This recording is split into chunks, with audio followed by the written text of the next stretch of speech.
आज 6 जून है, यानी कि ऑपरेशन सिंदूर को 1 महीने पूरे होने का दिन। आज ही के दिन 1 महीना पहले आपको याद है कि किस तरीके से ऑपरेशन सिंदूर को अंजाम देके हमने पाकिस्तान की ईंट से ईंट बजाई थी। और आज के दिन प्रधानमंत्री मोदी उसी जम्मू कश्मीर में थे जहां आतंकियों ने पहलगाम में 22 अप्रैल को 26 निर्दोष टूरिस्ट को उनका धर्म पूछ करके उनकी हत्या की।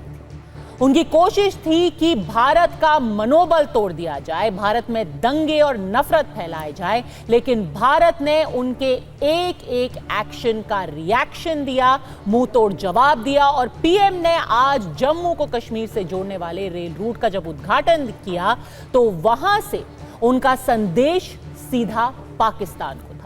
पीएम की आज की एक तस्वीर ने, महज एक तस्वीर ने पूरे देश का ध्यान अपनी तरफ खींचा। और वो तस्वीर थी जब चिनाब नदी पर बने पुल पर हाथ में तिरंगा लेकर के प्रधानमंत्री चल रहे थे। इस तस्वीर के जरिए पीएम ने कई मैसेज दिए। सीज फायर को लेकर देश के अंदर जो सवाल उठा रहे हैं उनको बिना कुछ बोले जवाब दिया।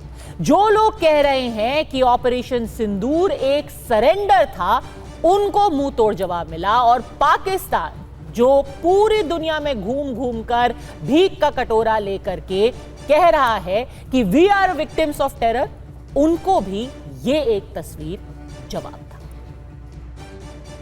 22 अप्रैल को पहलगाम में जो कुछ हुआ वो इसी का उदाहरण है।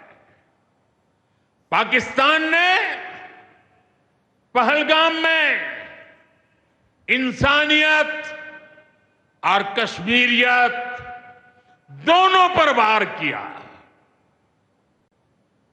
उसका इरादा भारत में दंगे कराने का था।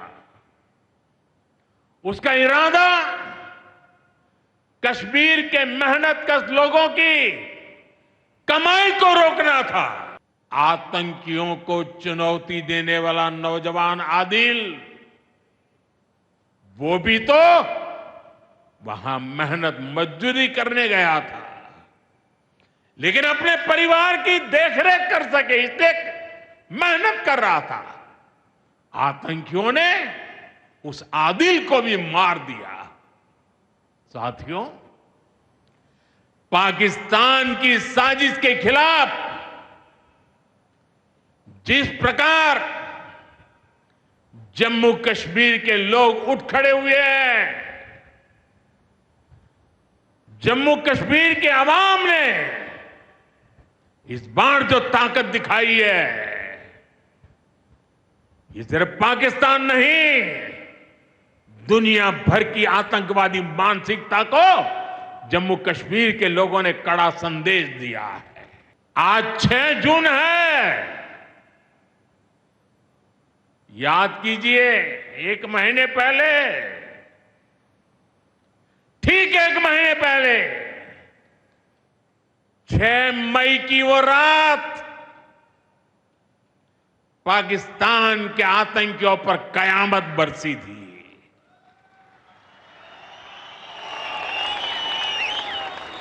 अब पाकिस्तान कभी भी ऑपरेशन सिंदूर का नाम सुनेगा तो उसे अपनी शर्मनाक शिकस्त याद आएगी। पाकिस्तानी फौज और आतंकियों ने कभी सोचा नहीं था कि भारत पाकिस्तान में सैकड़ों किलोमीटर अंदर जाकर के आतंकवादियों पर इस तरह वार करेगा। बरसों की मेहनत से उन्होंने आतंक की जो इमारतें बनाई थी वो कुछ ही मिनटों में खंडहर में बदल गई है। पिछले कई दिनों से आपको याद होगा कि देश में सीज फायर को लेकर के लगातार सवाल उठाए जा रहे हैं। विपक्ष का आरोप है कि प्रधानमंत्री मोदी ने डोनाल्ड ट्रंप के आगे सरेंडर कर दिया।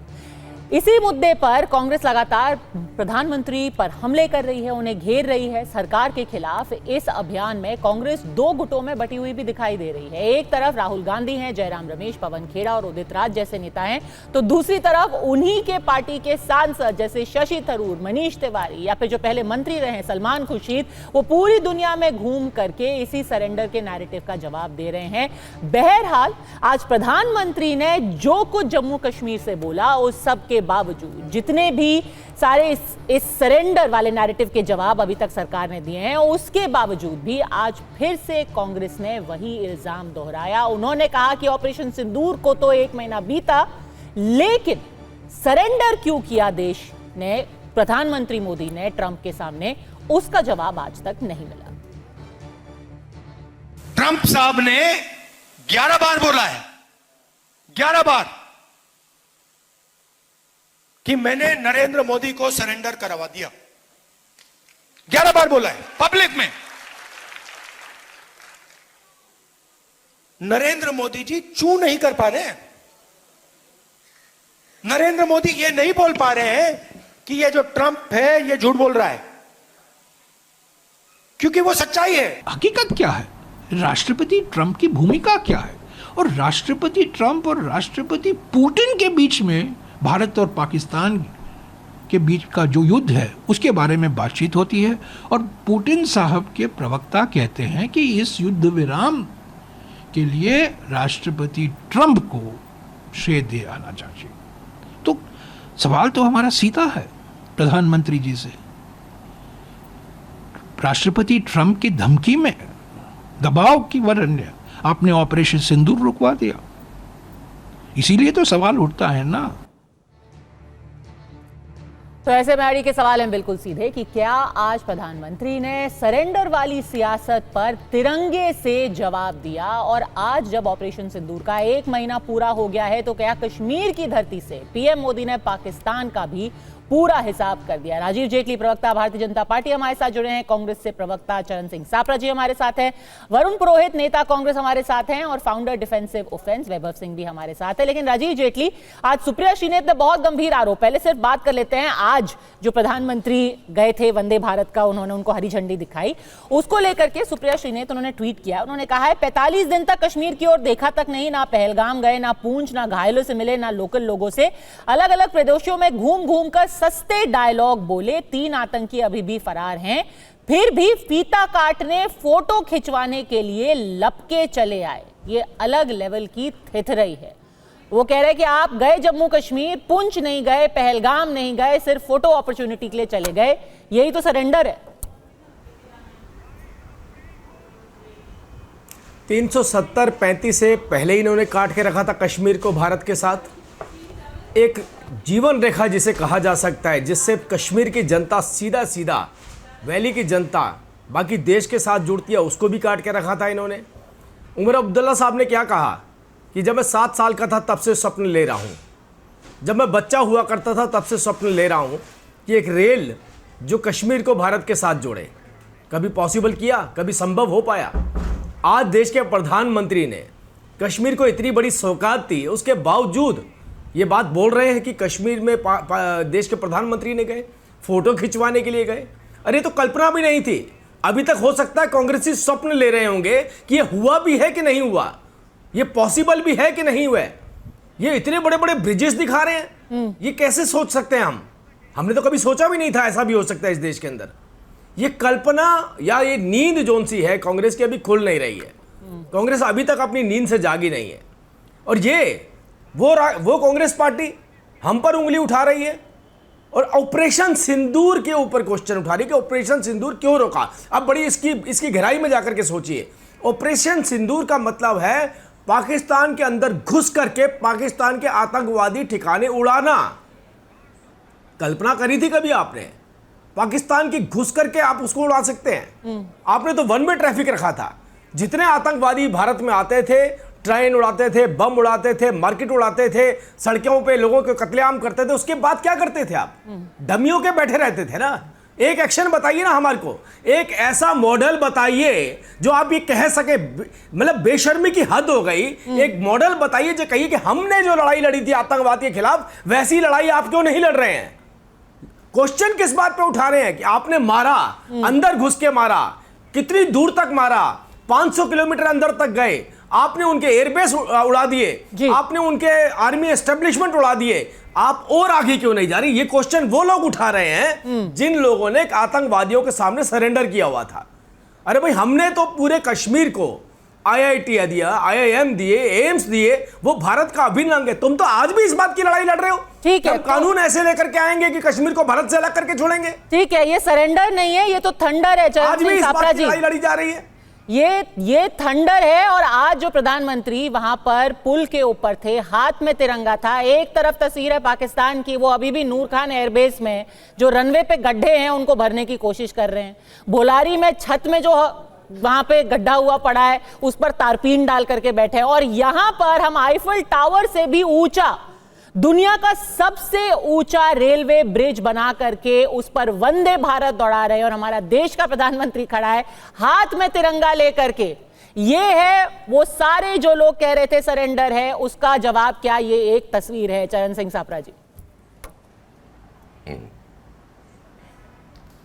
देखिए पद्मजा जी, निश्चित रूप से गर्व की बात है। आज वो जो रेल का प्रोजेक्ट जो पूरा हुआ है और प्रधानमंत्री ने जाकर के वहाँ पर उद्घाटन किया है, ये सभी भारतवासियों के लिए एक बहुत गर्व की बात है। लेकिन सवाल ये भी आता है कि प्रधानमंत्री जी को पहलगाम के 45 दिन के बाद में आज कश्मीर की याद आई। यही बात है ना, मन व्यथित होता है कि 45 दिन में प्रधानमंत्री बिहार में 2 बार गए, प्रधानमंत्री मुंबई में गए, वहां पर जाकर के बॉलीवुड के साथ फोटोएं खिंचाई, पश्चिम बंगाल गए, मध्य प्रदेश गए, राजस्थान गए, हर जगह गए। लेकिन वो कश्मीर में पहलगाम श्रीनगर तब तक नहीं गए जब तक उन्होंने फीता नहीं काटना था। ये है। और एक मन व्यथित होता तो एक बात निकलती है, क्योंकि 45 दिन हो गए हैं। प्रधानमंत्री जी, हम शर्मिंदा हैं, पहलगाम के कातिल जिंदा है, वो आज भी जिंदा है। क्यों नहीं आप ये बताते कि वो पहलगाम की जो घटना हुई उसकी अकाउंटेबिलिटी किसकी थी? क्यों नहीं आप बताते कि पहलगाम के आतंकी मारे गए हैं या भाग गए हैं या आपने पकड़ लिए हैं? इसके ऊपर कोई खुलासा नहीं है। और फिर आप जिस रेलवे प्रोजेक्ट की बात कर रहे हो, मैं उस पर भी बोलना चाहूंगा 2 मिनट। ये जो प्रोजेक्ट है ये कंटिन्यूअस गवर्नेंस का उदाहरण है। 1995 में ये पास हुआ था नरसिम्हा राव जी के टाइम में। उसके बाद अटल बिहारी वाजपेयी जी ने इसको नेशनल प्रोजेक्ट का दर्जा दिया। डॉक्टर मनमोहन सिंह ने, सरकार ने सबसे ज्यादा पैसे दिए और एक बार नहीं 5 बार जाके उन्होंने वहां पर उद्घाटन किया। 5 बार अलग अलग 5 फेस का उद्घाटन डॉक्टर मनमोहन सिंह ने किया।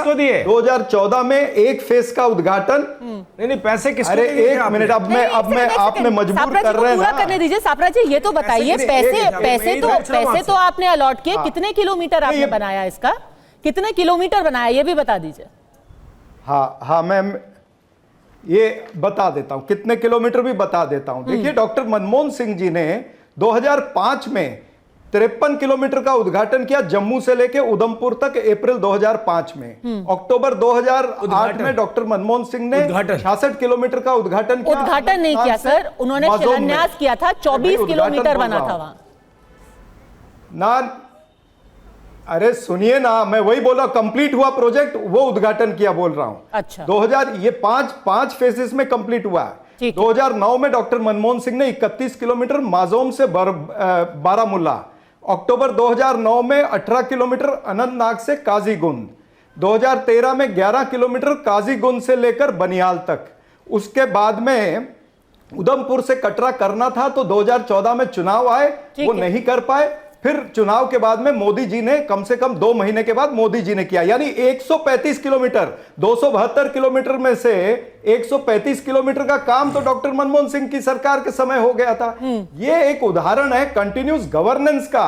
सरकारें आती हैं, जाती हैं, काम चलते रहते हैं। भारतीय जनता पार्टी और उनके प्रवक्ताओं को इतनी समझ होनी चाहिए कि ये कंटिन्यूअस गवर्नेंस का, ये कोई पिछले 11 साल में इतना बड़ा प्रोजेक्ट खड़ा हो गया, ये इस तरह की बात नहीं है। तो अकेले क्रेडिट मत लीजिए, ठीक ये क्रेडिट जो है नरसिम्हा राव जी को भी पार्टी को जाएगा, बताइए ना। ठीक है, इसका जवाब दे दीजिए राजीव जेटली। डॉक्टर मनमोहन सिंह जी, राजीव जेटली, यहाँ सिर्फ फीता काटने आप गए थे, काम सारा किया कांग्रेस ने, थोड़ा सा पढ़ काम लिख के किया आया कांग्रेस करिए। ने, वहां पे आप श्रेय लेने के लिए, फीता काटने के लिए, फोटो खिंचवाने के लिए, और असल में आतंकवादी आपने पकड़े नहीं।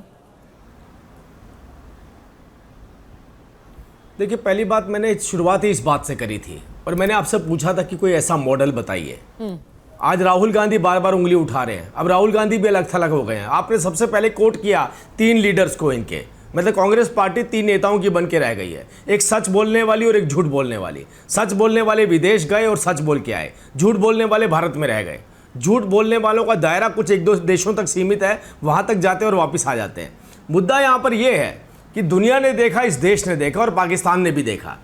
अगर नहीं दिख रहा तो इन 3-4 लोगों को नहीं दिख रहा जो भारत में बैठ करके प्रेस कॉन्फ्रेंस करते हैं। नहीं, ये चेनाब ब्रिज पर जवाब दीजिए। प्रवक्ताओं के लिए वैभव सिंह, ये बताइए, क्या ये सच है, क्या ये सच है कि सिर्फ यहाँ पे क्रेडिट लेने की राजनीति हो रही है, असली सवालों के जवाब नहीं दिए जा रहे हैं? और चरण सिंह सापरा तो कह रहे हैं कि आपने जम्मू कश्मीर की सुधी नहीं ली 1 महीने तक, आज आप ऑपरेशन सिंदूर की बात कर रहे हैं। देखिए, ये वही जम्मू कश्मीर है जहां पे साल में हमने तो जम्मू कश्मीर, मैंने तो सबसे पहले इसी बात की शुरुआत करी। सबसे पहले यही तो कहा था मैंने, सबसे पहले मैंने यही कहा था, जम्मू कश्मीर को भारत से जोड़ने वाली जो एक व्यवस्था थी, उस व्यवस्था को उस किसे कहते हैं नली को काट करके किसने रखा? इन्होंने। मैंने तो सबसे पहले क्वेश्चन यही उठाया था, 35A और 370 क्या ये आज भी कहेंगे हम बहाल करेंगे आकर के? मतलब ठीक है, वो कह रहे हैं आपने, ठीक है, उसको आपने हटा दिया, पहलगाम को सवाल उठा रहे हैं ना। वो कह रहे हैं आज आप ऑपरेशन सिंदूर की बात कर रहे हैं, जम्मू कश्मीर की धरती पर जाकर के कर रहे हैं, लेकिन पहलगाम के जो आतंकी हैं चारों, वो क्यों नहीं पकड़े गए हैं? जम्मू कश्मीर को आज ये जवाब देना चाहिए था वैभव से। नहीं, उनसे तो राजीव जेटली सबसे ओपनिंग कमेंट्स लेते हैं, प्लीज। सीधा फोन पे बात कर सकते। ठीक है, 1 सेकंड, वैभव सिंह। देखिए, ये वही जम्मू कश्मीर है जहां साल में 9-9 महीने बंद रहा करता था, हड़ताल हुआ करती थी, और जो हड़ताल करने वाले और करवाने वाले थे और जो वहां पे इंडियन आर्म्ड फोर्सेस के ऊपर हमले कराने वाले थे, यासीन मलिक जैसे लोग, उनको प्रधानमंत्री आवास में बुला करके जो है उनको डिनर और लंच कराया जाता था। और उनके जो सबसे बड़े सरगना हुआ करते थे, वो जब दिल्ली आते थे तो उनको Z+ सिक्योरिटी में दिल्ली के 5 स्टार हॉस्पिटल्स में उनका इलाज चलता था, और जिस फ्लोर पे उनका इलाज होता था वो पूरा का पूरा फ्लोर जो है वो खाली करवा दिया जाता था। उसका खर्चा जो है, उसका पैसा जो है, वो भारत सरकार पे करती थी। यानी कि मैं और आप जैसे जो आम टैक्स पेयर हैं भारत के, वो पे किया करते थे। मैं गिलानी की बात कर रहा हूँ। और टाइम भारत के प्रमुख अखबारों में छपी हुई अगर आप खबरें पढ़ें तो 20 साल में इनको 100-100 करोड़ रुपए साल के भारत की सरकार जो है वो पे किया करती थी कि भाई ये भारत के साथ में रहें और कोई आतंकवाद न करें। और जबकि आतंकवाद का सिलसिला कभी रुका नहीं। वही जम्मू कश्मीर है जहां पे जोनल कमांडर हुआ करते थे, जहां एरिया कमांडर हुआ करते थे, जहां रीजन कमांडर हुआ करते थे। आज की डेट में वहां पे कहीं कोई कमांडर नहीं रह गया पूरे जम्मू एंड कश्मीर में, वो कल्चर ही खत्म हो गया जो एरिया कमांडर का और जोनल कमांडर का हुआ करता था। तीसरी बात, ये वही जम्मू कश्मीर है जहां पे प्रधानमंत्री भारत का तिरंगा लेकर के जो है पुल के ऊपर चल रहे हैं, जहां पे लोग ये नारे दिया करते थे और सापरा साहब के सहयोगी थे कि तिरंगे को कोई कंधा देने वाला नहीं बचेगा अगर आर्टिकल 370 और 35A हटा। और वहां पे सिर्फ प्रधानमंत्री तिरंगा लेके नहीं निकल रहे, वहां के लाल चौक के ऊपर तिरंगा लहरा रहे हैं। सरकार बनाई थी। अरे सापरा जी, आप मेरी बात सुन ले, मैं आपके बीच में नहीं बोला, आप भी मेरे बीच में ना बोले। अब ये वही जम्मू और कश्मीर है जिस जम्मू और कश्मीर मैं उत्तर दूंगा पद्मा जी। बिल्कुल, नहीं, आप बोलिएगा, आप मुझे अपना कंप्लीट करने दीजिए कि ये वही जम्मू और कश्मीर है जहां पे लोग कहते थे कि भाई अगर हुर्रियत की परमिशन ना हो, हुर्रियत की सहमति ना हो, तो वहां पे जो है परिंदा पर नहीं मार सकता, वहां पे आप कुछ कर नहीं सकते। आज वहां पे तिरंगा यात्रा निकलती है जो कि कश्मीरी निकालते हैं, वो कश्मीरी निकालते हैं जिन कश्मीरियों को बरगला करके, जिनको ये बता करके कि भाई ये हाथ, ये 500 रुपए पकड़ो और ये हाथ में पत्थर पकड़ो और इंडिया की सिक्योरिटी फोर्सेस के ऊपर मारो। आज उन्होंने पत्थर के बजाय तिरंगा झंडा पकड़ा है कश्मीरियों ने, और वो 70-100 किलोमीटर की तिरंगा यात्राएं निकालते हैं पूरी वैली में, और वो तिरंगा यात्रा जा करके लाल चौक पे रुकती है और वहां पर वो तिरंगा फहराया जाता है। तो जितने लोग सवाल पूछ रहे थे उनको ये तस्वीर माकूल जवाब है? बिल्कुल जवाब है। अगर ये जवाब नहीं है तो उनको फिर आप कोई जवाब नहीं सकते। और जहां तक देखिए नरेंद्र और सरेंडर की ये जो बातें कर रहे हैं इनके नेता राहुल गांधी, ये वो डोनाल्ड ट्रंप है जो इलॉन मस्क से खुद का सीज फायर तो कर नहीं पा रहे 2 दिन से, ठीक है, मैं उत्तर देना चाहूंगा इनको। इलॉन मस्क से खुद का सीज फायर नहीं कर पा रहे, यूक्रेन रशिया का सीज फायर नहीं करा पा रहे, इजराइल फिलिस्तीन का हमास का सीज फायर नहीं करा पा रहे, वो ये कह रहे हैं कि 140 करोड़ के देश के चुने हुए प्रधानमंत्री का सीज फायर उनके फोन पे हुआ। ये बात कोई डिल्यूजनल आदमी ही कर सकता है।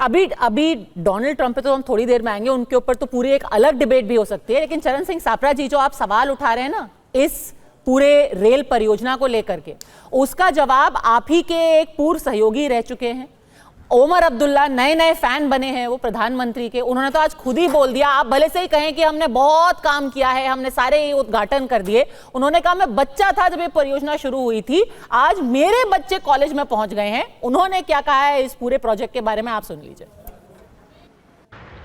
वज़ीर आज़म साहब, इस रेल के ख्वाब बहुत लोगों ने देखे, यहां तक कि कश्मीर को बाकी मुल्क के साथ जोड़ने का ख्वाब अंग्रेजों ने भी देखा था, लेकिन वो पूरा कर नहीं पाए। उनका ख्वाब था कि उरी झेलम के किनारे जो है वो रेल लाके कश्मीर को बाकी मुल्क के साथ जोड़ें, लेकिन आज जो अंग्रेज पूरा नहीं कर पाए वो आपके हाथों पूरा हुआ और जम्मू कश्मीर की वादी को बाकी मुल्क के साथ जोड़ दिया गया। चरण सिंह सापरा जी, पहले की सरकार छोड़िए, अब अंग्रेजों का अनफिनिश्ड बिजनेस भी यहां खत्म करना पड़ेगा। नहीं, देखिए एक बात तो क्लियर है, उमर अब्दुल्ला हो या कोई भी हो, ये नहीं डिनाई कर सकते कि जो डॉक्टर मनमोहन सिंह जी के टाइम में 135 किलोमीटर की रेल बनी है उसको डिनाई तो नहीं कर सकते ना। 272 किलोमीटर टोटल बनी है, तो समझो बचा हुआ। उन्होंने दो लोगों का नाम लिया आज, उन्होंने कहा वाजपेयी जी हैं, मैं उस क्रेडिट, उन्होंने इसको प्रोजेक्ट ऑफ इंपॉर्टेंस का दर्जा दिया, और मोदी जी हैं जिन्होंने वो ख्वाब को पूरा किया जो अंग्रेजों ने एक वक्त पे देखा था। कोई बात नहीं, सत्ता के साथ में सभी रहते, ये सत्ता का प्रभाव भी रहता है। लेकिन मैं अभी वैभव सिंह जी का जवाब देना चाहूंगा, जो वो बातें कर रहे थे, बड़ी बड़ी बातें अभी कर रहे थे, ये पीडीपी की हमारे साथ में जोड़ने की बातें कर रहे थे, भूल गए कि पीडीपी और बीजेपी की सरकार थी। उस समय क्या हुआ था, 10,000 पत्थरबाजों के केस वापस लिए थे और मेजर आदित्य कुमार पर केस हुआ था। सुनिए, अभी बीच में मत बोलिए। उस समय आसिया अंद्राबी की फोटो बेटी बचाओ बेटी पढ़ाओ के बैनर पर कश्मीर में लगी थी, भूल गए क्या? और उसी समय पठानकोट में आईएसआई को रेड कारपेट वेलकम मिला था। और आपने फोटो बताई तो मैं भी बता देता हूं, ये अटल बिहारी वाजपेयी जी किनके साथ है? ये जिलानी है, वो सारे लोग हैं जिनके नाम आपने लिए हैं, अटल बिहारी वाजपेयी भी हैं और वो साथ में इनको मिलते रहे हैं। और ये कौन है? देखिए, भारतीय जनता पार्टी के ये अध्यक्ष रहे हैं और अभी विधायक भी हैं। उनके साथ में ये वो मीर अहमद है जिसने एमएलए की सीट लड़ी। ये देवेंद्र पाल सिंह जो पुलवामा में पकड़ा गया, उसके साथ गाड़ी में इसको भी पकड़ा गया था। इसके आतंकी कनेक्शन है हिजबुल मुजाहिदीन के साथ में। भारतीय जनता पार्टी की टिकट पर यह व्यक्ति लड़ा है, ये मैं आपको प्रूफ के साथ बता रहा हूं। तो इस तरह की बातें मत किया करिए, हमारे पास भी बहुत सारी चीजें पड़ी होती है, आपको ध्यान में नहीं होता। आज पे वर्तमान पे आइए। वर्तमान में क्या है? प्रधानमंत्री को 45 दिन बाद कश्मीर की याद आई फीता काटने के लिए, वो क्योंकि उनका काम है पीआर, टीआरपी, हेडलाइन मैनेजमेंट वो करना जानते हैं। तो पहले कहीं सिंदूर के नाम पे करते हैं, कहीं थरूर के नाम पे करते हैं, ये सारी चीजें चलती रहती है। तो ये बात है कि उनको ध्यान नहीं आई, एक बात। और जो सरेंडर वाली बात कर रहे हैं, ये हम ये कहते हैं और कहते रहेंगे कि ये ट्रंप के सामने सरेंडर है। ये तो सही है, आपने कहा सिंदूर के नाम पे भी पीआर और थरूर के नाम पे भी पीआर हो रहा है, तो आपने आप शशि थरूर को मतलब अनऑफिशियली बोल ही दिया है कि वो आप प्रधानमंत्री मोदी के पाले में चले गए। उमर अब्दुल्ला को आपने बोल दिया, शशि थरूर को भी एक तरीके से देश निकाला होने ही वाला। मैं ये पाले की बात नहीं कर रहा हूं, लेकिन मैंने जो कहने की बात है वो मैंने कही है। अच्छा, पर आप अभी भी कायम है कि सरेंडर तो हुआ है, भले से ही कितनी भी वंदे भारत चल जाए, भले से ही कश्मीर में पत्थर फेंकना बंद हो जाए, भले से ही कश्मीर में जाकर के तिरंगा फहराया जाए, लाल चौक पर पत्थरबाजी बंद हो जाए, पर सरेंडर तो हुआ है। 1 मिनट का समय दे दिया जाए। 1 मिनट का समय दे दिया जाए, मैं बता देता हूं। देखिए, सेना के शौर्य, सेना के पराक्रम पर कोई सवाल नहीं उठा रहा है। सवाल यह है कि जब हमारी सेना एकदम कमांडिंग पोजीशन में थी, जब हम पाकिस्तान के घुटने टेका रहे थे 10 तारीख को, तब अचानक जब हमने उनके 9 बेस आतंकी अड्डे उड़ा दिए थे, 11 बेस पाकिस्तान के उड़ा दिए थे, तब उस समय अचानक ये मैसेज आता है और वो युद्ध विराम होता है। तो युद्ध विराम किन शर्तों पे हुआ है? किन शर्तों और पे हुआ, ट्रंप जो क्यों है, हुआ, बिन इसका शर्त तो नहीं सबसे किया अच्छा ना जवाब आपने, पता है शर्तों किसने के साथ ही दिया? किया होगा। और आज सुबह दिया है उपराष्ट्रपति अमेरिका के जेडी वैंस, उनके सामने जाकर के दिया है। किसने दिया है? शशि थरूर ने। वरुण पुरोहित जी जरा सुन लीजिए, शशि थरूर आधिकारिक तौर पर जेडी वैंस के सामने खड़े होकर के इस सवाल का, आपके दिमाग में जितने भी शंका है, जितने भी आपको यहां सवाल पूछ रहे हैं, मैं उसका उत्तर दूंगा आपको। जाकर के जेडी वैंस, आप बार बार बोल रहे थे ना कि अमेरिका से जाके क्यों नहीं बोलते आप, अब अमेरिका से ही जाकर के बोला है, हमारे ऑल पार्टी डेलीगेशन ने बोला है और उसकी पुष्टि शशि थरूर ने की है। आप नहीं, उत्तर तो जाकर के शशि थरूर ने दिया है, उनका उत्तर दे दूं। एक सेकंड सर, उत्तर सुनिए। The meeting with Vice President Vance was outstanding. It was very, very good, very clear. I think we made our position amply clear on this question of mediation, and Vice President Vance fully understood our points. देखिए वरुण पुरोहित जी, इतने वक्त से आप कह रहे थे कि America को क्यों नहीं जवाब दे रहे, क्यों नहीं जवाब दे रहे। अमेरिका में जा करके उनके उपराष्ट्रपति के सामने, जो कि अब इलॉन मस्क तो कह रहे हैं कि उनको राष्ट्रपति बना दो, मैं उनके सामने जाकर के बोला है भाई आपने कोई मीडिएशन नहीं किया है, प्लीज। पद्मजा जी, मैं उत्तर दे दूं। अरे सर, वरुण पुरोहित जी भी इंतजार कर रहे हैं, वो कांग्रेस के ही नेता है, उनको भी जवाब देने दीजिए। वरुण पुरोहित। ठीक। पद्मजा जी, अभी शुरुआत में ये बात आई कि कांग्रेस में एक सच बोल रहा है, एक झूठ बोल रहा है।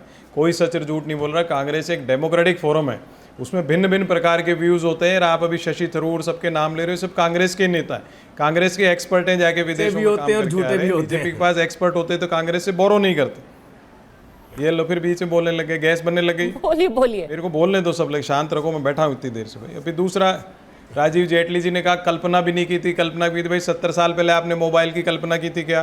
हीराकुंड डैम की थी क्या? भाखरा नागल की था? आप IIT एम्स का जो शब्द का प्रयोग किया आपने, वो भी नेहरू जी के जमाने का ही शब्द, आप नया शब्द नहीं लाए हो। तो इसलिए जो सबको बैठ के कभी भी पुराने प्रधानमंत्रियों, पुराने नेताओं, अरे सरेंडर की बात पे जवाब दीजिए ना वरुण पुरोहित जी। हाँ, जो नेता आप होता है 2 हफ्ते से बोल रहे थे सरेंडर कर दिया, सरेंडर कर दिया, अमेरिका को जवाब दो, ट्रंप का मुंह बंद करा दो। अब जेडी वैंस के पास जाकर के बोल दिया है कि कोई आपने मध्यस्थता नहीं की है, कोई मीडिएशन नहीं किया है, हमारा स्टैंड बिल्कुल क्लियर है। मुझे तो बोल लेने दो, 1-2 मिनट सबने इतनी देर बोला है। मैं ये कह रहा हूं कि जो बात ये क्यों उठ रही है बार बार, इसलिए उठ रही है, ट्रंप ने भारत सरकार से पहले घोषणा कर दी कि सीज फायर हो गया। तो आप क्या ट्रंप को आप फीड कर रहे थे सारी बातें? तो आप क्यों कर रहे थे? गलत है बिल्कुल। भारत सरकार अगर ट्रंप को फीड कर रही है, इसका मतलब ट्रंप आपकी सरकार चला रहा है। दूसरी बात, जब विपक्ष आप कह रहे हैं मानसून सत्र है, मानसून सत्र तो आएगा ही आएगा। आपने उसको बढ़ाया हुआ नहीं, 20 दिन का ही कर दिया। पुरोहित जी, आप ट्रंप की 1 महीने पुरानी बात पर अभी भी अड़े हुए हैं। जो आपके सांसद, आपकी पार्टी के सांसद आज के दिन में बोल रहे हैं, उस पर तो भरोसा कर लीजिए। एस जयशंकर ने बोल दिया, आप नहीं मानेंगे। रणदीप जायसवाल ने बोल दिया, आप नहीं मानेंगे। बीजेपी के हजारों नेताओं ने बोल दिया, आप नहीं मानेंगे। अरे शशि थरूर की तो मान लीजिए। अब मेरी बात तो सुन लोगे जब भी किसी की मानना नहीं मानना होगा ना। अब मानना कर रहे हो आप, तो मेरी सुन ही नहीं रहे हो।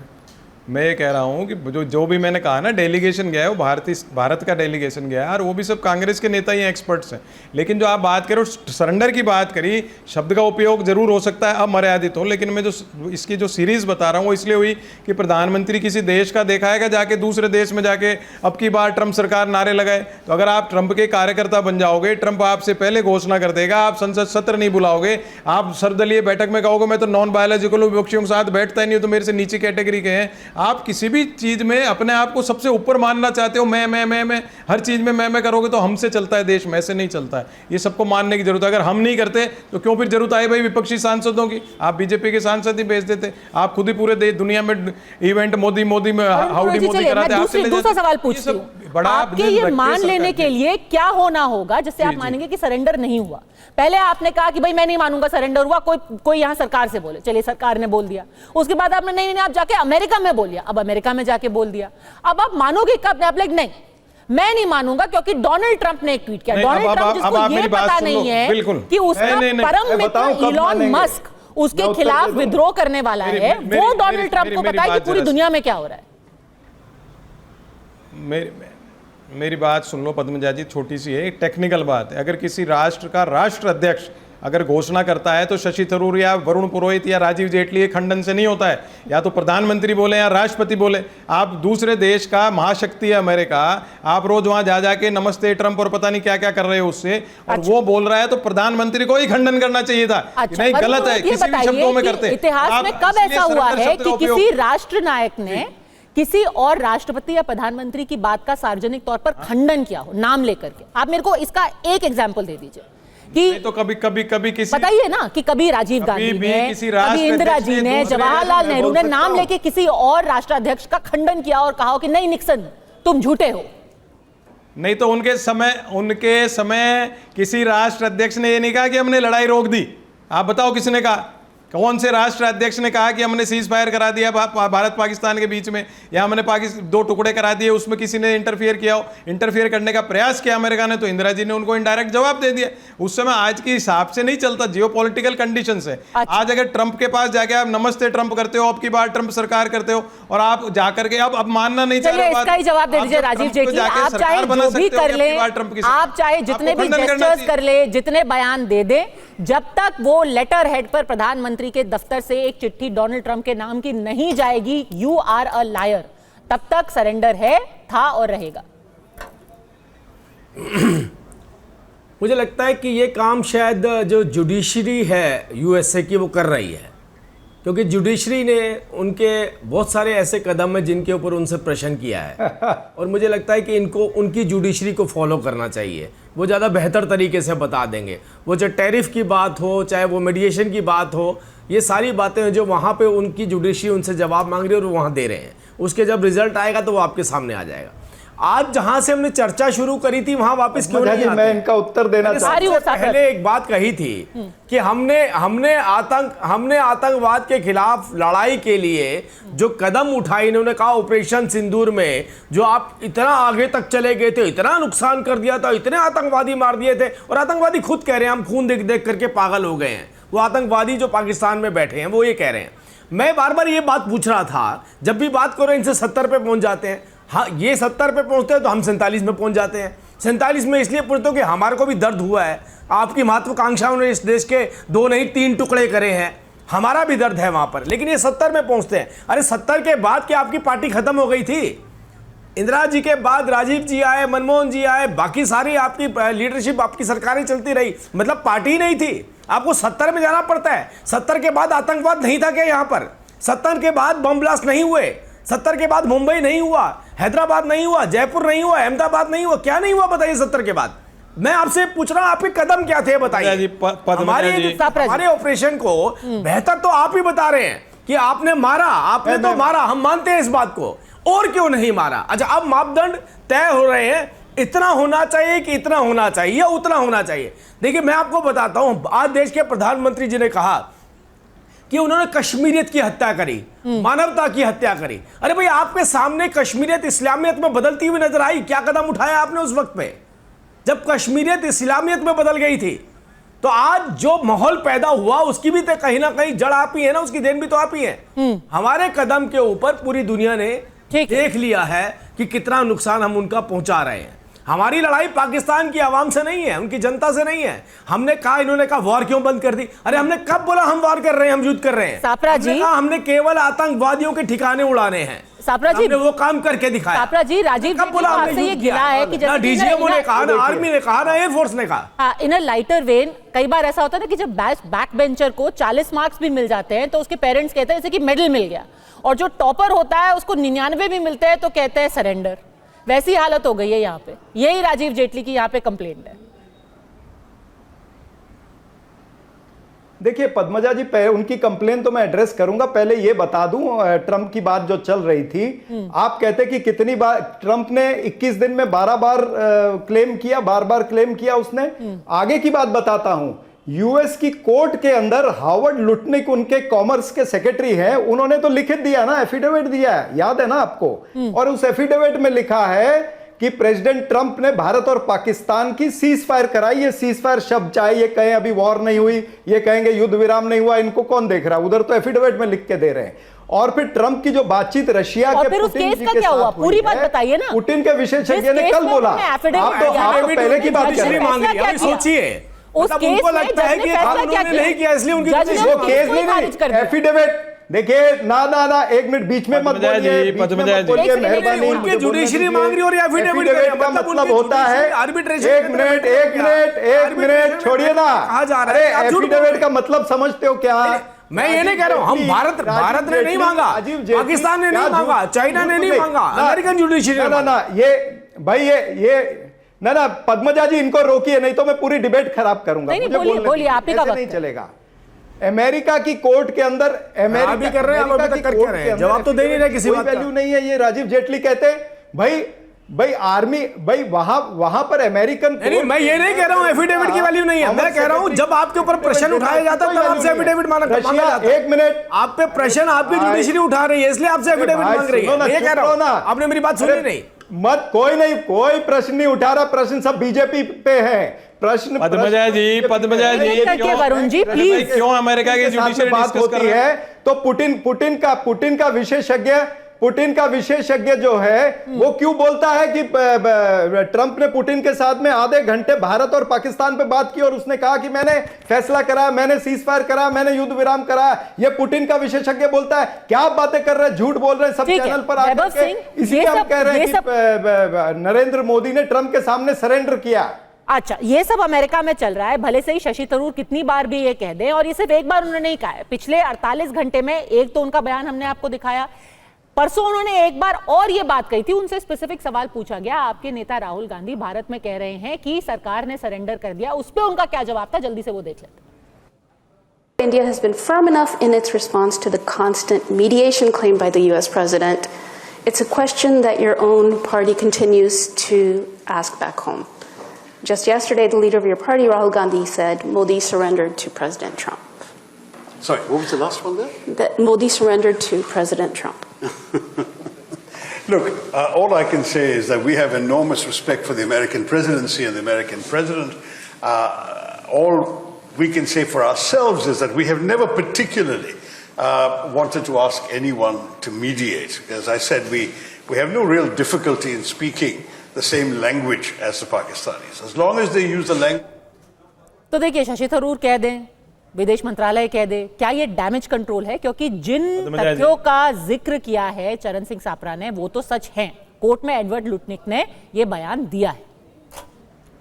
देखिए, दो तीन बातें मैं पहले कहना चाहूंगा कि मुझे लगता है कि कुछ दिन में कांग्रेस पार्टी के प्रवक्ता ये कहेंगे कि माँ गंगा को स्वर्ग से जो है भगीरथ नहीं, नेहरू जी ईल धरती पे लेके आए थे, और ये लोग मानेंगे भी, और टीवी बैठ के डिबेट में जो है थेथरई, जो शब्द ये प्रयोग करते हैं थेथरई, वो भी करेंगे। पहली बात।